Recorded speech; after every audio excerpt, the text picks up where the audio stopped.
ये तो average value से रिलेटेड क्वेश्चंस हो गए। अब थोड़ा सा ध्यान देंगे हम लोग इसके आगे के नेक्स्ट टॉपिक है हमारा, और नेक्स्ट टॉपिक है फॉर्म फैक्टर। फॉर्म फैक्टर इसको हम लोग लिखते हैं के एफ से। ध्यान दीजिएगा, फॉर्म फैक्टर को के एफ से दिखाया जाता है। कहीं कहीं इसी फॉर्म फैक्टर को हिंदी में अगर आपको लिखना होगा तो आप कहेंगे रूप गुणांक, या इसी को हम लोग आकृति गुणांक भी कहते हैं। ध्यान दीजिएगा, कहीं कहीं लिख करके आकृति गुणांक आ जाता है। जब कहीं कहीं आकृति गुणांक आता है तो लोग कंफ्यूज हो जाते हैं। ध्यान दीजिएगा, फॉर्म फैक्टर को कैप से डिनोट किया जाता है और इसको हम लोग कहते हैं रूपक गुणांक। तो फॉर्म फैक्टर का क्या होता है, तो फॉर्म फैक्टर बराबर सीधा सीधा आप याद रखिएगा, किसी भी सिग्नल का, चाहे वो कोई भी सिग्नल हो, अगर उसका फॉर्म फैक्टर निकालना हो तो आप सीधे सीधे आप कहेंगे फॉर्म फैक्टर के एफ बराबर होता है धारा या वोल्टेज का आरएमएस वैल्यू अपॉन धारा या वोल्टेज का एवरेज वैल्यू, यानी कि औसत मान। अब ध्यान दीजिएगा, अब थोड़ा सा इसको अगर याद करने का तरीका कुछ इस तरह से है। बहुत लोग ये कंफ्यूज हो जाते हैं, कुछ इस तरह से लेता है। ध्यान दीजिए, बहुत लोग रखते हैं कि वैल्यू होता है 1.11। ठीक है, 1.11 तो होता है, लेकिन ध्यान दीजिएगा इस चीज को कुछ दूसरे तरह से भी डिनोट कर सकते हैं, कुछ इस तरह से। ध्यान दीजिए, हम लोगों ने पढ़ा था धारा या वोल्टेज अगर आरएमएस वैल्यू लेना है तो आप सीधे सीधे क्या करेंगे, आप पढ़े थे, याद करिए, आरएमएस वैल्यू बराबर आपने पढ़ा था कि आई मैक्सिमम बाय √2, ये पढ़ा था। और धारा का अगर मान लीजिए औसत वैल्यू लेना है तो आपने ये भी पढ़ा था 2I मैक्सिमम बटा आपने पढ़ा था पाई। याद करिए, कुछ इस तरह से हम लोगों ने पढ़ा हुआ था। तो याद रखिए, जरूरी नहीं है कि हर क्वेश्चन में कुछ इस तरह से दिया जाए, इस तरह से भी कहीं कहीं आ जाता है कि ये होगा, कुछ इस तरह से होगा। ध्यान रखिएगा, अगर ऐसे आता है तो आप ध्यान रखिएगा, इस तरह से भी अगर कोई दिया हुआ हो और इसी को जब सॉल्व करते हैं तो आता है कितना, इसको सॉल्व करने का आता है 1.11। ध्यान रखिएगा, अब इससे ध्यान रखिएगा, इससे रिलेटेड क्वेश्चन कैसे आप रिपीट क्वेश्चन आते हैं। जैसे सपोज करिए, अगर आपसे कोई कह दे, कि अगर कोई साइनोसॉइडल या वक्रीय कोई तरंग है, याद रखिएगा, अगर कोई साइनोसॉइडल वेव है, इस साइनोसॉइडल वेव का ध्यान रखिएगा फॉर्म फैक्टर आपका आप कह सकते हो 1.11 होता है। लेकिन एक ऑब्जेक्टिव क्वेश्चन के लिए ध्यान रखेंगे, अगर आपसे कोई भी कह दे कि अगर हाफ वेव रेक्टिफायर हो तो उसके लिए फॉर्म फैक्टर के एफ की वैल्यू कितना होगी, तो याद रखिएगा हाफ वेव के लिए होता है 1.57। और एक और चीज याद रखिएगा, हाफ वेव तो होता ही है, फुल वेव के लिए अगर कोई कह दे तो फुल वेव के लिए याद रखिएगा फॉर्म फैक्टर के एफ बराबर होता है सेम साइनोसॉइडल की तरह होता है 1.11। इन तीनों क्वेश्चन ऑब्जेक्टिव क्वेश्चन के याद रखेंगे, साइनोसॉइडल वेव के लिए 1.11, हाफ वेव के लिए 1.57 और फुल वेव के लिए 1.11 होता है हमारा फॉर्म फैक्टर का मान। अगर आपसे कोई कहे कि फॉर्म फैक्टर होता क्या है तो आप कह सकते हो फॉर्म फैक्टर होता है RMS value upon average value. ध्यान रखिएगा, RMS value upon average value, वो चाहे धारा का हो या फिर वोल्टेज का हो। ध्यान रखेंगे, इसको स्क्रीनशॉट लेना तो आप ले लीजिए। नेक्स्ट टॉपिक है हमारा पीक फैक्टर। याद रखिएगा, पीक फैक्टर जिसको हम लोग शीर्ष गुणांक या फिर आप पीक फैक्टर,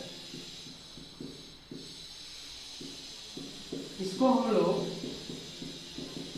शीर्ष गुणांक के नाम से हम लोग जानते हैं, और इसको हम लोग के ए से डिनोट, या आयाम गुणांक भी बोलते हैं इसको, आयाम गुणांक या शीर्ष गुणांक, इसको हम लिखते हैं के ए से। ध्यान रखिएगा, पीक फैक्टर अगर किसी का भी निकालना हो तो पीक फैक्टर बराबर होता है मैक्सिमम वैल्यू, याद रखिएगा, धारा या वोल्टेज का मैक्सिमम वैल्यू अधिकतम मान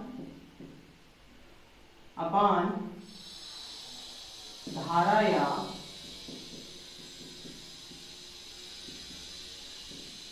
वोल्टेज का आरएमएस वैल्यू। इसको याद रखिएगा, अगर आपसे कोई कह दे कि पीक फैक्टर क्या होता है या शीर्ष गुणांक क्या होता है या आयाम गुणांक क्या होता है, तो इसको हम लोग लिखते हैं के से, और आयाम गुणांक या पीक फैक्टर या शीर्ष गुणांक बराबर होता है धारा या वोल्टेज का अधिकतम मान बटा धारा या वोल्टेज का आरएमएस वैल्यू। चाहे वो सिग्नल कोई भी हो, जरूरी नहीं है साइनोसॉइडल हो, हाफ वेव भी हो सकता है, फुल वेव भी हो सकता है, कोई भी सिग्नल होगा। तो प्रत्येक सिग्नल का अगर हम लोग मैक्सिमम वैल्यू निकाल लें और आरएमएस वैल्यू निकाल लें और उसका अनुपात कर दें, उसका रेशियो निकाल लें, तो हम उसको कहते हैं पीक फैक्टर। तो याद रख रहिएगा, अगर पीक फैक्टर निकालना है इसी फार्मूले में चलेंगे। अगर हम लोगों ने पढ़ा था जयावक्री तरंग के लिए, हम लोगों ने क्या पढ़ा था, मैक्सिमम को तो हम लोग धारा को ऐसे ही आई मैक्सिमम डिनोट करते थे। आरएमएस को याद रखिए, आरएमएस को हम लोग कैसे लिखते थे, आई मैक्सिमम बाय रूट 2 ऐसे लिखते थे। अगर इसको हम सॉल्व करें, इसको सॉल्व करें तो ये तो इससे कट जाएगा और ये ऊपर चला जाएगा, तो कितना आएगा रूट 2, और रूट 2 को हम लिखते हैं 1.414।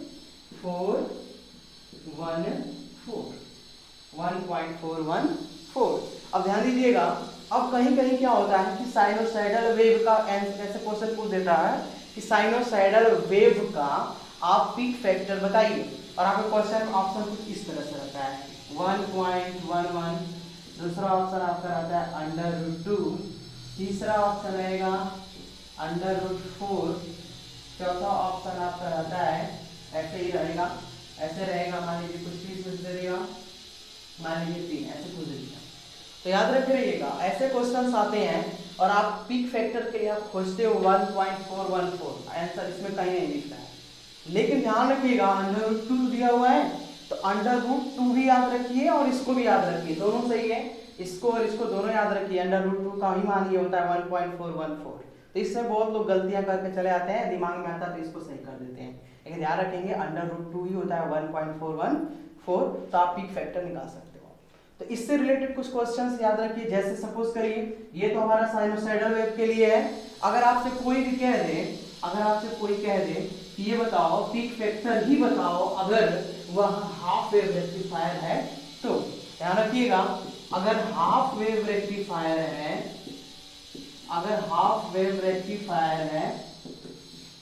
तो उसके लिए पीक फैक्टर बराबर होता है हमारा 2। याद रखिएगा, हाफ वेव के लिए कितना होता है, 2 होता है। अगर यही सेम उसी तरह से अगर फुल वेव रेक्टिफायर के लिए अगर पूछ लिया जाए तो उसके लिए होता है हमारा पीक फैक्टर सेम उसी तरह से √2 या 1.414। अगर साइनोसाइडल है इसके लिए क्या होगा हमारा सेम उसी तरह से √2 या 1.414। याद रख रहिएगा, अगर इसके शॉर्ट लेना तो ले लीजिए, हाफ वेव के लिए 2, फुल वेव के लिए √2 और साइनोसाइडल वेव के लिए 1.415 या √2 हमारा होता है। अब इधर ध्यान दीजिए, कुछ लोग सोच रहे होंगे कि ये 2 कैसे होता है। देखिए ध्यान से, हम लोगों ने इससे पहले हमने आपको बताया था कि अगर मान लीजिए अगर हाफ वेव रेक्टिफायर है तो अगर मैक्सिमम तो मैक्सिमम ही रहता है, और उसके लिए मैंने आपको बताया था उसका आरएमएस निकालना होता है, तो V मैक्सिमम बटा 2 हम लोग लेते हैं और ये कट जाएगा, ये ऊपर चला जाएगा, कितना आएगा 2 आ जाएगा। तो इस तरह से भी ये सॉल्व हम लोग कर सकते हैं, या ऐसे भी समझे या फिर इस तरह से डायरेक्ट आप लोग याद भी कर सकते हैं, इसमें कोई डाउट नहीं होना चाहिए। ठीक है, अब इसके आगे हम लोग पढ़ते हैं, हमारा नेक्स्ट टॉपिक है हमारा फेजर तथा फेजर डिफरेंट। ध्यान दीजिएगा, हमारा नेक्स्ट टॉपिक है फेजर तथा फेजर डिफरेंट या फेज डिफरेंट। थोड़ा सा इसको हम लोग बहुत ध्यान से समझेंगे, फेज और फेज डिफरेंट क्या होता है। याद रखिएगा, फेज या फेज डिफरेंट जब भी किया जाएगा तो कम से कम 2 क्वांटिटी जरूर होंगी। याद रखिए, 2 से अधिक भी हो सकती हैं, कम से कम 2 क्वांटिटीज होंगी, 2 राशियां होंगी, और उन्हीं राशियों को हम लोग फेज में या फेज डिफरेंट में हम लोग बात करते हैं। जैसे ऐसे समझिएगा, सपोज करिए हमारे पास जो क्वांटिटीज है, सपोज करिए हमारे पास अगर मैं कह दूं आपसे एक धारा है, मान लीजिए धारा है दूसरा हमारा वोल्टेज है। मान लीजिए धारा को हम लोग I से और वोल्टेज को हम लोग V से डिनोट करते हैं। तो अगर धारा I और V है, धारा I है, वोल्टेज V है, तो इनके बीच हम लोग ये देखेंगे कि क्या वे फेज में है या फिर कुछ कोण पर है, फेज में कुछ उनके डिफरेंट है। तो इन राशियों को हम लोग समझेंगे। जैसे सपोज करिए मैं आपसे कह दूं, एक मैं आपको एक सर्किट में बना के आपको बता रहा हूँ सर्किट डायग्राम। जैसे सपोज करिए मैं कह रहा हूँ कि धारा ऐसे है, सपोज करिए करंट ऐसे है हमारी, ठीक है। कहीं वोल्टेज कुछ इस तरह से दिखाया जा रहा है, वोल्टेज ये है हमारा, ठीक है। तो हम लोगों को ऐसे तो समझ में नहीं आ रहा है कि कौन सी राशि फेज में है या कौन सी राशि फेज डिफरेंट है। अगर सपोज करिए अगर मैं आपसे कह दूं धारा यहाँ है और वोल्टेज भी यहाँ पे है, तो आप कह सकते हो कि धारा और वोल्टेज जो है एक ही रास्ते में चल रहे हैं। इसका मतलब जब रास्ता दोनों का सेम है तो आप कह सकते हो कि ऐसी राशियां होंगी कौन सी, फेज इन होंगी, यानी कि फेज में होंगी। सेम उसी तरह से सपोज करिए हमारा करंट सपोज करिए यहाँ है और वोल्टेज यहाँ सपोज करिए ऐसे है हमारा, ठीक। और इनके बीच में कुछ कोण सपोज करिए हमने अल्फा कोण ऐसे बना दिया। तो ऐसी राशियां जिनके बीच में अगर दोनों के बीच में अगर कुछ कोण बनता है तो इनको हम लोग कहेंगे फेज डिफरेंट। तो ध्यान रखिएगा एसी सर्किट में, ध्यान रखिएगा हम लोग डिफरेंट सर्किट पढ़ते हैं। डिफरेंट सर्किट का मतलब कि जैसे हम लोग पढ़ते हैं कि ऐसी सर्किट जिसमें केवल R है, ऐसी सर्किट जिसमें केवल इंडक्टर लगा हुआ है, ऐसी सर्किट जिसमें केवल कैपेसिटर लगा हुआ है, ऐसा हम लोग पढ़ते हैं। सेम उसी तरह से हम लोग ये भी पढ़ते हैं ऐसी सर्किट जिसमें R भी है और L भी है, ऐसे हम लोग पढ़ते हैं। ऐसी सर्किट जिसमें R भी है, L भी है और उसके साथ साथ हमारा कैपेसिटर C भी लगा हुआ है। तो ध्यान दीजिएगा ऐसी डिफरेंट बहुत सारी सर्किट होंगी और उन सर्किट में हम लोग ये समझेंगे कि धारा और वोल्टेज का क्या रिलेशन होता है। तो उससे पहले हम लोग ये जानेंगे कि फेज इन और फेज आउट क्या होता है। तो फेज इन क्या होता है, यानी कि कलम में क्या होता है। फेज इन का मतलब होता है कि वे राशियां या वे दो या दो से अधिक राशियां जिनके बीच का कोण 0 डिग्री हो, तो ऐसी राशियों को हम लोग फेज इन कहते हैं। या फिर दूसरी तरह से हम लोग डिनोट कर सकते हैं कि वे राशियां जिनका जो मैक्सिमम वैल्यू है, याद रखिए जिनका मैक्सिमम वैल्यू एक साथ बदलते हैं। जिस कोण पर पहले राशि का मैक्सिमम वैल्यू आएगा सेम उसी कोण पर दूसरी राशि का भी मैक्सिमम वैल्यू आएगा, तो ऐसी राशियां फेज इन कही जाएंगी। जैसे एग्जांपल के तौर पे आप ऐसे समझिए, मैं आपको एक वेव डायग्राम बना के समझा रहा हूं। जैसे सपोज करिए ऐसे हमारे पास कोई है, ऐसे समझिए हमारे पास मान लीजिए ये कोई हमारा धारा का समीकरण है, ऐसे सपोज करिए ये कोई धारा या वोल्टेज, सपोज करिए मान लीजिए हमारा ये वोल्टेज का समीकरण है, ठीक है। ध्यान दीजिएगा इस वाले अक्ष से y डैश को ध्यान दीजिएगा, इस वाले अक्ष से सपोज कि हमारा ओरिजिन पॉइंट यहाँ मान लीजिए 0 है, तो इस वाले अक्ष पे आप ध्यान दीजिए, देखिए इसका मैक्सिमम वैल्यू यहाँ पे है, मैंने आपको बताया था इस पिछले लेक्चर में। ये वैल्यू को हम लोग धारा या वोल्टेज का अधिकतम मान कहते हैं, और इसको अगर वोल्टेज है तो V मैक्सिमम, अगर करंट है तो I मैक्सिमम से डिनोट करते हैं। ऐसे हम लोगों ने पढ़ा था। ध्यान दीजिएगा ये मैक्सिमम वैल्यू जो यहाँ प्राप्त हुआ है, हमने आपको बताया था कि ये होता है T/4 पे, T/4 पे मिलता है।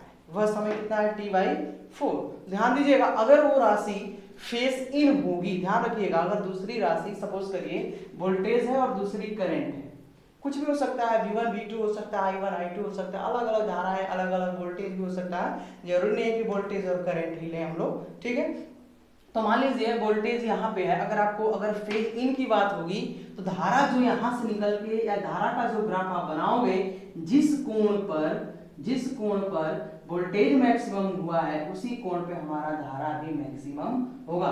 बस डिफरेंट क्या होगा, कम या अधिक वैल्यू, मैग्नीट्यूड कम या अधिक हो सकता है, लेकिन हमारा मैक्सिमम जो हमारा वैल्यू प्राप्त होगा एंगल कभी चेंज नहीं होगा। तो आप कह सकते हो कि वे राशियां जिनका अधिकतम वैल्यू एक साथ चेंज होते हैं आप उनको फेज इन कह सकते हो, ठीक है।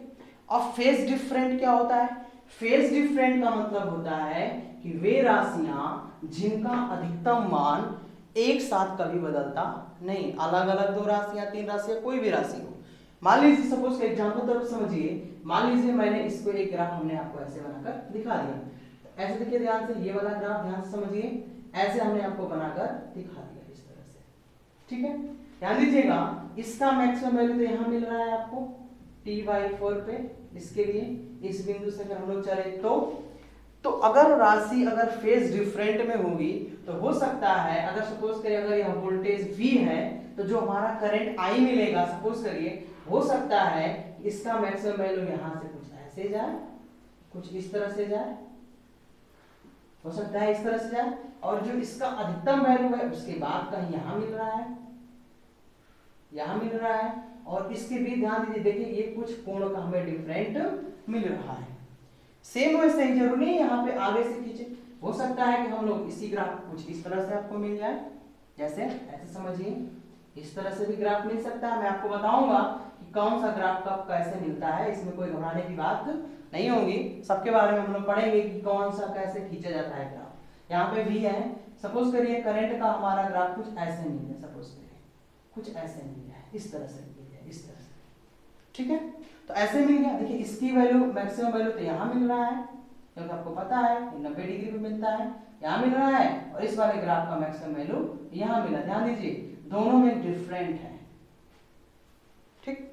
जब ये दोनों में डिफरेंट है, सपोज करिए कितने कोण का, तो यहाँ हमने मान लिया बीटा एंगल, तो ये बीटा एंगल के डिफरेंट पे है, तो यानी कि ये जो राशियां होंगी, जैसे ये वाला ग्राफ में ध्यान दीजिए, इस पहले वाले ग्राफ में आपको दिख रहा है कि एक ही बिंदु से ओरिजिन से स्टार्ट हुई है और उनका अधिकतम मान एक ही बार में एक ही कोण पे मिला हुआ है, तो वो फेज इन होगी।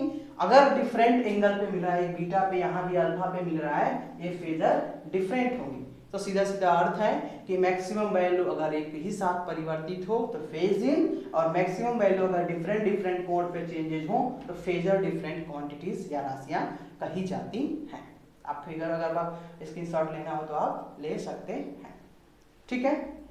अब हम लोग ये ध्यान देंगे, तो हमको तो ये समझ में आया कि फेज इन और फेजर डिफरेंट में अंतर तो समझ में आ गया कि राशियां जिनका अधिकतम एक साथ चेंजेस होगा, और ऐसी राशियां जो कि अलग अलग कोण पे होंगी तो फेज डिफरेंट, सेम कोण पे होंगी तो हमारा फेज इन कही जाएंगी।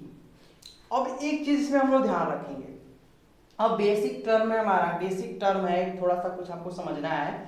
जैसे आपको ये समझना है, इंपॉर्टेंट फैक्टर है, आपको ये समझना है, इधर ध्यान देंगे हम लोग नेक्स्ट टॉपिक हम लोग पढ़ेंगे, ध्यान देंगे हम लोग। सबसे ज्यादा बच्चों को डिस्टर्ब करता है अग्रगामी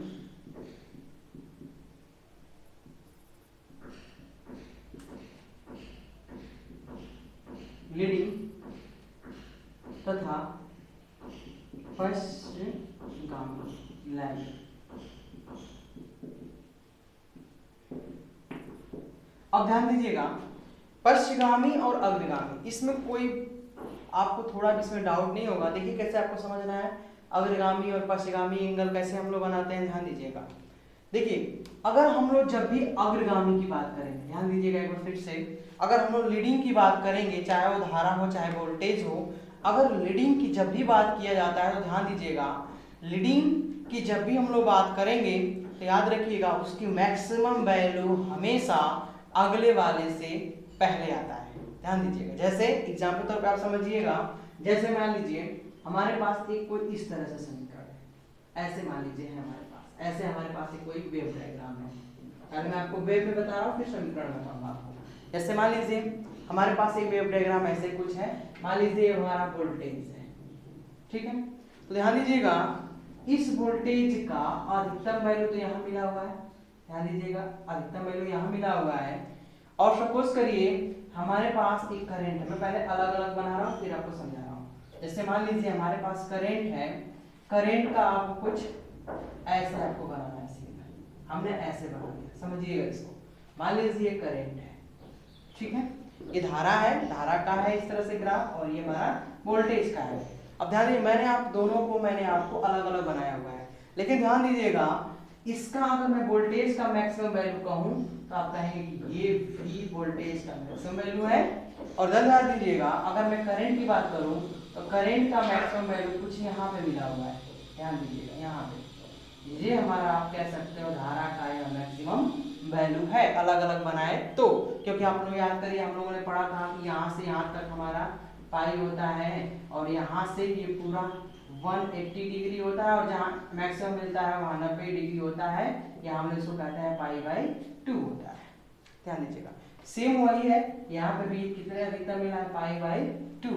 लेकिन ध्यान दीजिएगा इस दोनों सिग्नल में, ध्यान दीजिएगा अगर मैंने आपको दोनों को अलग अलग बनाया हुआ है, लेकिन ध्यान दीजिएगा अगर मैं आपसे कहूँ कि ये इसमें कौन लीडिंग कर रहा है, दोनों को अगर मिला दिया जाए तो कौन लीड कर रहा है, ध्यान दीजिएगा जिसका मैक्सिमम वैल्यू पहले मिलता है वो अग्रगामी होता है, और जिसका बाद में मिलता है वो पश्चिमगामी होता है। ध्यान दीजिएगा, देखिए इस वाले अक्ष से ये इतने कोण के बाद मैक्सिमम मिला हुआ है, ध्यान दीजिएगा, देखिए इतने कोण चला हुआ है, कितना कोण π/2 चला हुआ है। लेकिन इस वाले ग्राफ में ध्यान दीजिएगा इस वाले अक्ष पे बिल्कुल सेम यहीं पे मिला हुआ है, इससे तो कहीं जाने की जरूरत है नहीं, पहले मिल गया यानी कि यह अग्रगामी हो गया और ये पश्चिमगामी हो गया। अगर दोनों को मिला दे तो, अगर दोनों को मिलाते हैं तो कुछ इस तरह से हमारा सिग्नल बन जाएगा।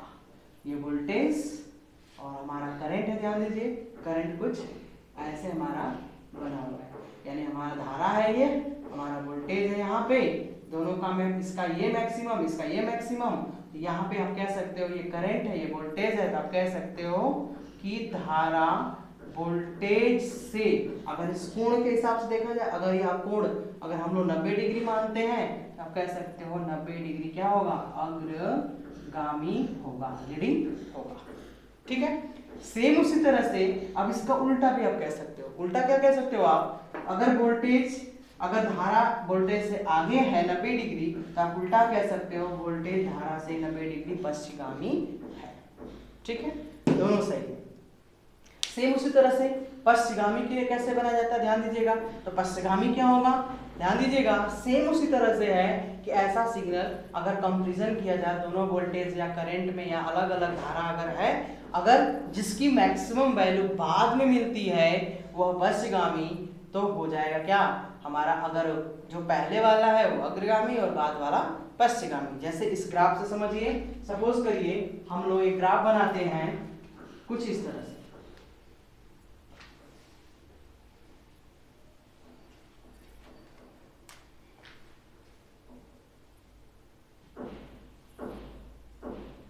मान लीजिए वोल्टेज V है और हमारा करंट यहाँ पे कुछ इस तरह से हमने बना दिया। इस तरह से ऐसा नहीं समझ में आ रहा है कौन अग्रगामी है कौन पश्चिमगामी है, लेकिन समझिए, देखिए वोल्टेज की अगर हम लोग बात करें इस वाले एंगल का, इस वाले का, तो आप कह सकते हो इसकी मैक्सिमम वैल्यू तो यहाँ मिल रहा है।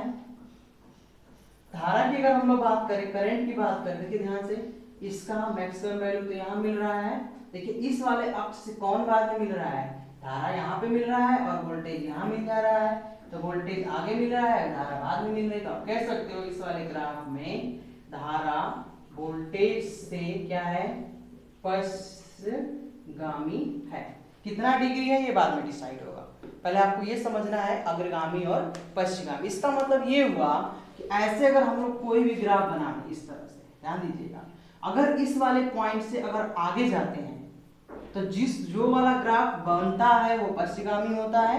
सेम उसी तरह से अगर हम लोग इस वाले अक्ष से अगर इधर से कोई ग्राफ बनाते हैं तो आप कह सकते हो इधर वाला अग्रगामी और इसके जस्ट आगे वाला पश्चिमगामी हमारा हो जाता है। तो अग्रगामी और पश्चिमगामी में आपको कोई डाउट नहीं होना चाहिए। जिसका मैक्सिमम वैल्यू इस वाले अक्ष से, अगर इस वाले अक्ष से अगर जितना पहले मिलता है वो अग्रगामी, अगर बाद में मिलता है तो वह पश्चिमगामी हमारा कहलाएगा। ठीक है, अब एक चीज और ध्यान रखिएगा, ये तो ये हो गया हमारा अग्रगामी और पश्चिमगामी।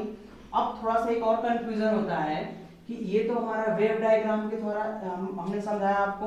अगर मान लीजिए अगर कोई सर्किट की तरह अगर फेज की तरह अगर बनाना हो, तो जैसे सपोज करिए हमारा कुछ इस तरह से बना हुआ है, ध्यान दीजिएगा, V यहाँ है और हमारा करंट यहाँ, मैं अलग अलग कई ग्राफ बना दे रहा हूँ, कई आपको दिखा दे रहा हूँ।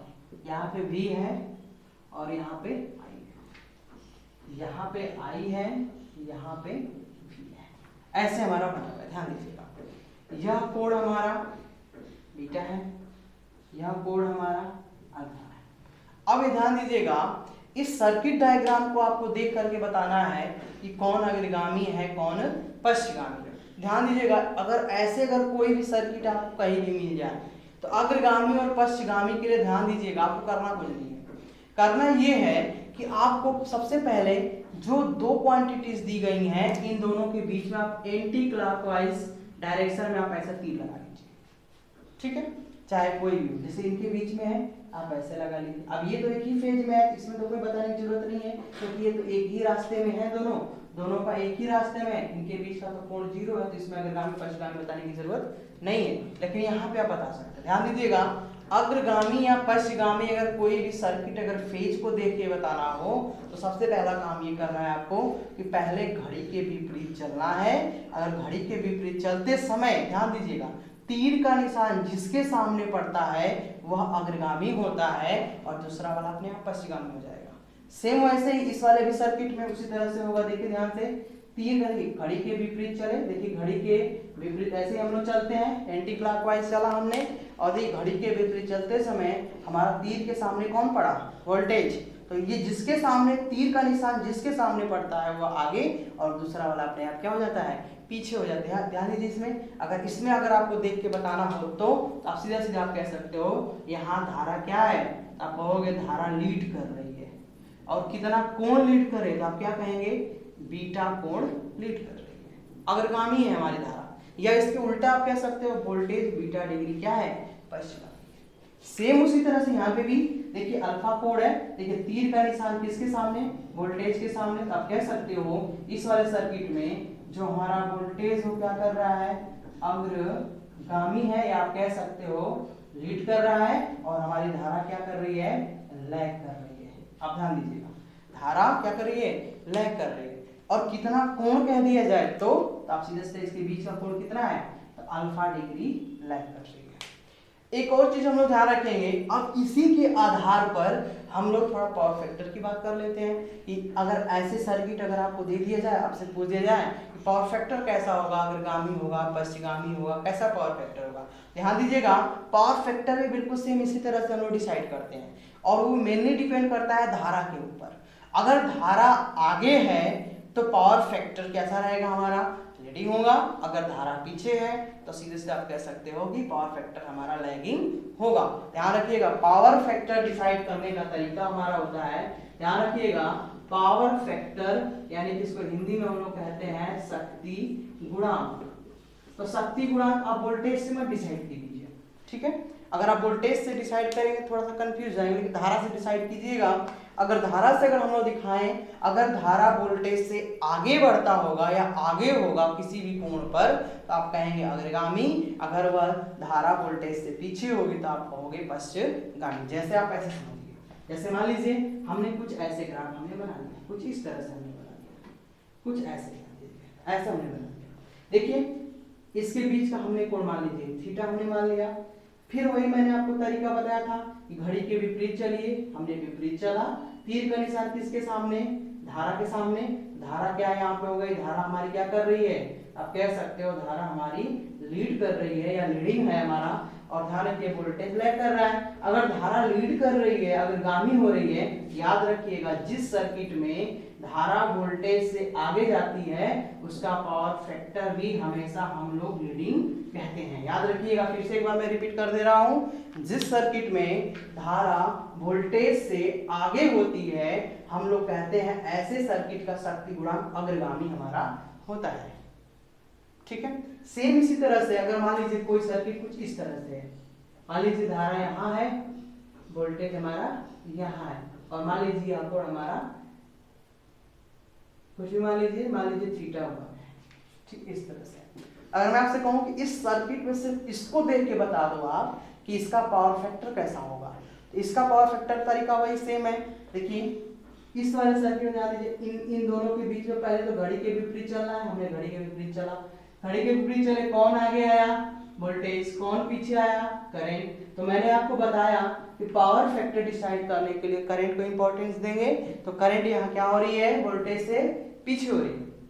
अगर करंट वोल्टेज से पीछे हो रही है तो आप सीधे सीधे आप कह सकते हो इस सर्किट का जो ऐसे, जिस सर्किट में जो ऐसा ग्राफ बनेगा, फेजर डायग्राम बनेगा, उस सर्किट का हमारा पावर फैक्टर हमारा होगा पश्चगामी। याद रखिएगा, फिर से मैं रिपीट कर रहा हूं, जिस सर्किट में धारा वोल्टेज से आगे होती है उस सर्किट का शक्ति गुणांक अग्रगामी होता है, और जिस सर्किट में धारा वोल्टेज से पीछे होती है उस सर्किट का पावर फैक्टर पश्चगामी होता है। ध्यान रखेंगे इस टॉपिक को हम लोग।